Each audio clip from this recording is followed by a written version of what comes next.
Valmiki Ramayana,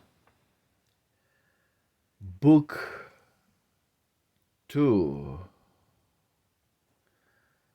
Kanda, Sarga 1, Chapter 1, Canto 1, The Heir Apparent. So Bharat to his grandsire went, obedient to the message sent, and for his fond companion chose Shatrughna, slayer of his foes. There Bharat for a time remained, with love and honor entertained. King Ashwapati's constant care, beloved as a son and heir. Yet ever as they lived at ease, while all around combined to please, the aged sire they left behind was present to each hero's mind. Nor could the king's fond memory stray from his brave children far away. Dear Bharat and Shatrughna dear, each Varun's match or Indra's peer. To all the princes, young and brave, his soul with fond affection clave. Around his loving heart they clung, like arms from his own body sprung. But best and noblest of the four, good as the God whom all adore, Lord of all virtues undefiled, his darling was his eldest child. For he was beautiful and strong, from envy free, the foe of wrong, with all his father's virtues blessed, and peerless in the world confessed. With placid soul he softly spoke, no harsh reply could taunts provoke. He ever loved the good and sage, revered for virtue and for age. And when his martial tasks were o'er, sate listening to their peaceful lore. Wise, modest, pure, he honored held. His lips from lying tales withheld. Due reverence to the Brahmans gave, and ruled each passion like a slave. Most tender prompt at duty's call, loved by all men, he loved them all. Proud of the duties of his race, with spirit meet for warrior's place, he strove to win, by glorious deed, throned with the gods, a priceless meed. With him in speech and quick reply, Vrihaspati might hardly vie. But never would his accents flow for evil or for empty show. In art and science duly trained, his student vow he well maintained. He learnt the lore for princes fit, the Vedas and their holy writ. And with his well-drawn bow at last, his mighty father's fame surpassed. Of birth exalted, truthful, just, with vigorous hand, with noble trust, well thought by aged twice-born men, who gain and right could clearly can. Full well the claims and bounds he knew of duty, gain, and pleasure too, of memory keen, of ready tact, in civil business prompt to act. Reserved his features ne'er disclosed, what counsel in his heart reposed. All idle rage and mirth controlled, he knew the times to give and hold.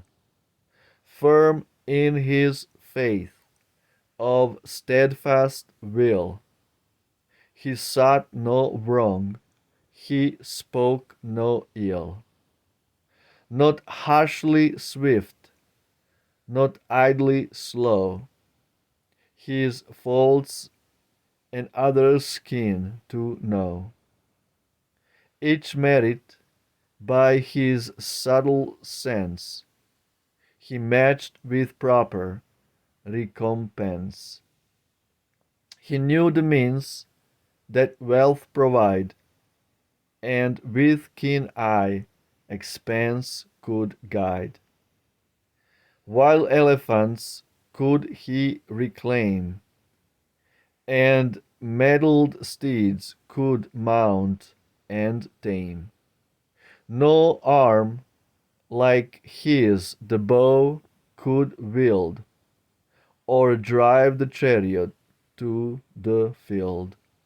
Skilled to attack, to deal the blow, or lead a host against the foe.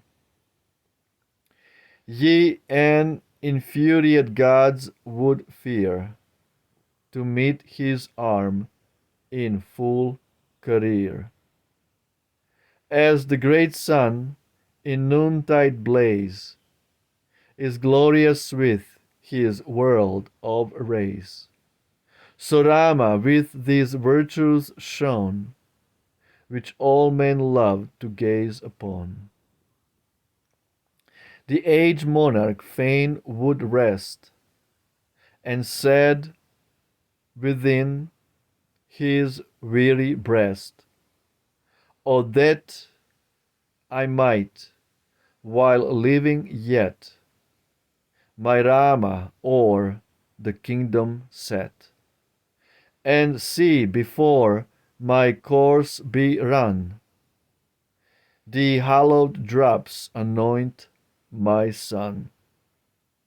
See all this spacious land obey, from side to side my firstborn's sway, and then my life and joy complete obtain in heaven a blissful seat."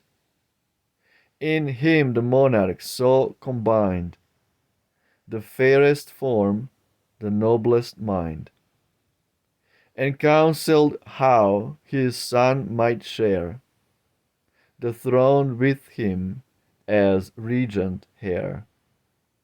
For fearful signs in earth and sky, and weakness warned him death was nigh. But Rama, too, the world endeared, by every grace his bosom cheered. The moon of every eye whose ray drove all his grief and fear away. So duty urged that hour to seize, himself his realm to bless and please. From town and country, far and near, he summoned people, prince and peer. To each he gave a meet abode, and honored all, and gifts bestowed. Then splendid in his king's attire, he viewed them as the general sire. In glory of a god arrayed, looks on the creatures he has made. But Kekaya's king he called not then, for haste nor Janak lord of men. For after to each royal friend the joyful tidings he would send, mid crowds from distant countries met, the king upon his throne was set. Then honored by the people all, the rulers thronged into the hall. On thrones assigned, each king in place looked silent on the monarch's face. Then girt by lords of high renown, and throngs from hamlet and from town, he showed in regal pride, as honored by the radiant band of blessed gods that round him stand, Lord Indra thousand-eyed. Wow, beautiful. Footnotes.